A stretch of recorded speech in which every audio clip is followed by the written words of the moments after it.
आपका question number 7 है, super profit method से बनाया गया है ये।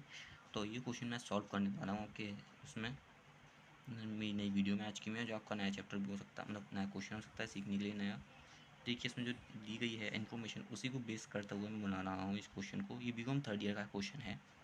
सो ध्यान है, आप जिसे अच्छे से रिवाइज कर सकते हैं, आपकी नॉलेज को काफ़ी आगे तक बढ़ा सकता है। और बाकी का ये रहा इसका एक पॉइंट जो आप देख सकते हैं यहाँ पे, इसे आप पढ़ भी सकते हैं वीडियो को पॉज करके। ओके फ्रेंड्स, ये इसके कुछ आंसर्स दिए गए हैं, आपको दिखा रहा हूँ मैं।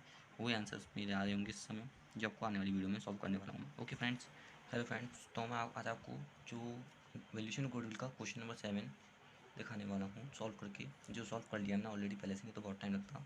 सो पहला जो मेथड है उसमें ये है, if there is no change in the value of fix assets, मतलब किसी भी संपत्ति में कोई भी चेंज ना हुआ हो, तो उस समय हम ये कैसे बनाएंगे हमारा। तो हम एक फॉर्मेट होता है जिसमें approach of liabilities, amount, approach of assets and amount, ये 4 कॉलम होते हैं हमारे, हम चारों को ले लेते हैं। तो इसमें सिर्फ जो शेयर्स मीन्स जो कैपिटल्स होती हैं, जो शेयर कैपिटल्स का जो पार्ट होता है वो आता है, जैसे preferential share capital, equity share capital, journal reserve and workman compensation fund. Okay, सबकी वैल्यू मैंने एज इट इज लिख दी है जो क्वेश्चन में थी।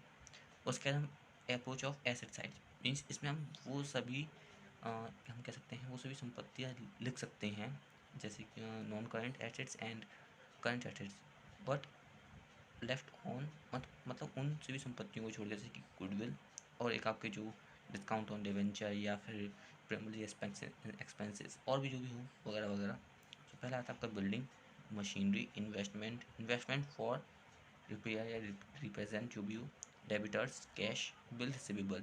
ठीक है, इन सब के अमाउंट मैंने लिख दिया, जैसे कि 2 लाख, 3,60,000, 3,60,000, 80,000, 8 लाख एंड इसके अमाउंट ज़्यादा है तो 25 लाख और इसकी 1.5 लाख। टोटल ऑफ बैठे यहाँ पे 22 लाख और यहाँ बैठा 17,80,000 रुपये। अब देखिए जो यहाँ एसेट साइड में गुडविल और जो हमारे कोई एक्सपेंसेस होते हैं, means discount on debenture, primary expenses, ऐसे कोई चीज़, तो हम उन्हें इधर से सब्ट्रैक्ट कर देते हैं, मीन्स माइनस कर देते हैं। जैसे यहाँ पे गुडविल थी और discount on issue on debenture था 80,000, 20,000 का, हमने 1 लाख रुपये माइनस कर दी, तो हमारा आगे कैपिटल एम्प्लॉयड 16,80,000। आप चाहें तो यहाँ पे लिख सकते हैं ऊपर की ओर कैलकुलेशन ऑफ कैपिटल एम्प्लॉयड या फिर calculation of average capital employed, दोनों का बनाने का फॉर्मेट सेम ही है, इस बात का ध्यान रखें। अब एसेट साइड में हम non current liabilities and current liabilities जो होंगी वो हम सब सब्ट्रैक्ट कर देंगे, मीन्स माइनस कर देंगे। जैसे कि फ्लैश में लिखा हमने 5% डिवेंचर जो कि आपके नॉन करंट एसेट्स उसमें आता है, लाइबिलिटीज़ में क्रेडिटर्स करंट लाइबिलिटीज़ में, बिल्स पेबल भी आपके करंट लाइबिलिटीज़ में जाते हैं। तो 2,80,000, 1,20,000, 1,20,000 ये मैंने इसमें से माइनस कर। तो यहाँ पे देखिए दोनों का टोटल बराबर आना चाहिए, अगर नहीं आ रहा है तो कहीं ना कहीं आपने कोई ना कोई मिस्टेक करी है। तो ये होता है हमारा कैपिटल एम्प्लॉयड जो निकल के आता है। ओके, अब उसके बाद अगर इसी में से करंट ईयर का प्रॉफिट हम सपरेट कर देते हैं सपोज दैट, तो हमारा आता है average capital employed, average capital employed. But ध्यान रहे बैलेंस शीट की तरह इसमें भी दोनों साइड आपकी बराबर आनी चाहिए। तो देखिए मैंने इसमें से 80,000 रुपये घटा दिए, जो करंट ईयर का प्रॉफिट था वो 1,60,000 था, तो उसमें से मैंने 1/2 का डिवाइड लगा दिया है, जिससे 1/2 इंटू लगा दिया, डिवाइड जो भी आप कह सकते हैं। तो 80,000 आया हमारा, 16,80,000 में से गए 16 लाख और 16 लाख, मीन 16 लाख आ गए हमारे एवरेज कैपिटल एम्प्लॉयड। ये भी आपको बताऊंगा कि हम यही चीज़ क्यों निकालते हैं। Okay, but not yet, next question में आपको ये बात का कंफर्म हो जाएगा, इसकी कोई ऐसी कोई नीड भी नहीं होती है, but sometimes it's very needful for all the questions. अब हम समझाते हैं आपको B part, if there is change in the value of asset sides. सबसे पहले हमें याद रखिए, ये देखिए मार्केट वैल्यू ऑफ बिल्डिंग, मतलब कि कोई ना कोई चेंज हुआ हो एसेट वैल्यू में, हमें जो भी यहाँ पे वैल्यू लिखनी पड़ती है, मान लीजिए हमने इसमें या इस वाले में, हाँ एसेट्स मतलब एसेट्स लाइबिलिटीज़ में जो भी वैल्यू लिखनी होती है, बट यहाँ तो वही होती है, बट यहाँ पे हमें जो लिखनी होती है वो वैल्यू होनी चाहिए मार्केट वैल्यू। ओके, तो आते हैं बी पार्ट की ओर, market value of building means जो थी 3,60,000 थी मार्केट प्राइस ऑफ, मतलब जो हमारी जो पहले की वैल्यू थी वो थी 3,60,000 रुपये, बट हमें निकालनी है मार्केट वैल्यू। तो ऑलरेडी हमें यह क्वेश्चन में गिवन होगी, तो 3,60,000 माइनस 2 लाख, तो हमारे बच्चे 1,60,000, जो 1,60,000 जो ट्रांसफर होंगे वो होंगे हमारे जनरल रिजर्व में एक लॉस के तौर पर, या फिर डेप के हिसाब से भी दिखा सकते हैं कि डेफिशिएंट ऑन बिल्डिंग के हिसाब से। अगला आता है market value of machinery, means क्या होगी, करंट जो है वो 2,80,000 रुपये, बट 3,60,000 रुपये हो गई अब, मीन्स इसकी वैल्यू बढ़ गई है, इंक्रीज़ हो गई, 3,60,000 माइनस 2,80,000, तो ये हो गई आपकी, आपके होगा, ये हो गए आपके आप जा सकते कितने हो सकते होंगे आपके, ये वाली जो भी बची है 80,000 रुपीज़। ठीक है, ये आपकी आ गई वैल्यूज़। ओके, ठीक है, आप मेरे ख्याल से यहाँ तक पूरा समझ गए होंगे। चलिए तो अब हम बताते हैं आपको फॉर्मेट। जैसे देखिए, building, machinery, investment of replacement, debtors, cash, bills receivable, मतलब ये मैंने एसेट साइड ली है, ध्यान रहे, एसेट साइड में एसेट्स के और लाइबिलिटी साइड में लाइबिलिटीज़ के।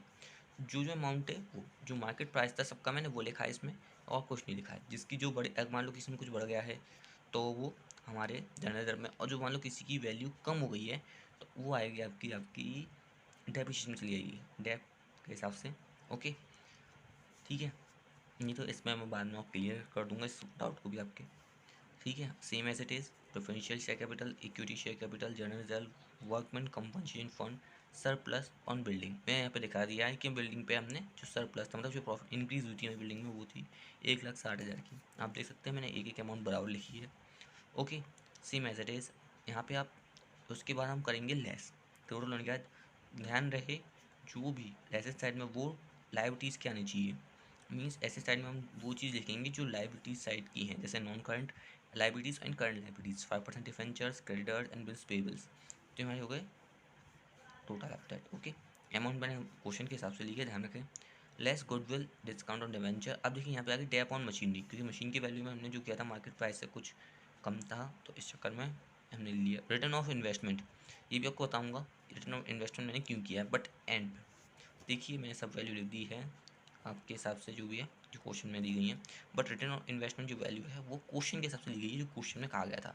क्वेश्चन में उसने कहा था कि इन्वेस्टमेंट बिल्कुल ही समाप्त हो चुके हैं, उनकी कोई वैल्यू नहीं है, इसलिए हमने इसे रिटर्न ऑफ करने का निर्णय लिया था, और यही क्वेश्चन की एक मेन मोटिव है।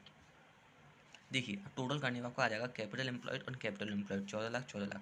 बट अगर हम लेस कर देते हैं करेंट ईयर का प्रॉफिट जो होता है उसमें से 1/2, means current year profit into 1/2।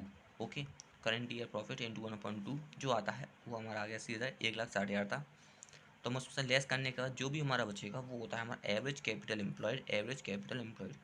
ये आ गया आपका 13,20,000 रुपये, ये आ गया आपका 13,20,000 रुपये। अगर आपका कहीं भी कोई भी और डाउट हो तो आप मुझे कमेंट करके पूछ सकते हैं। अब देखिए मैंने बताया था इन्वेस्टमेंट का मार्केट प्राइस शून्य था, जिस कारण इन्वेस्टमेंट को रिटर्न ऑफ किया गया है। ओके, यहाँ पे शायद एक एफ और आना चाहिए था रिटर्न ऑफ में, बट मैंने नहीं लगाया है, बट आप लगा लें। ठीक है, तो इन्वेस्टमेंट का मार्केट प्राइस जो था वो उसे शून्य बताया गया था, एकदम शून्य, शून्य, तो इसलिए उसे हमने रिटर्न ऑफ कर दिया है। आशा करता हूँ आपको वैल्यूएशन ऑफ गुडविल में, वैल्यूएशन ऑफ गुडविल में कैपिटल एम्प्लॉयड और एवरेज कैपिटल एम्प्लॉयड निकालना आ गया हो। I hope you can understand. But in a upcoming questions, you will get a new knowledge about a valuation of goodwill and how can we deduct and how can we calculate by these types of formulas. Okay, so bye bye and goodbye, friends.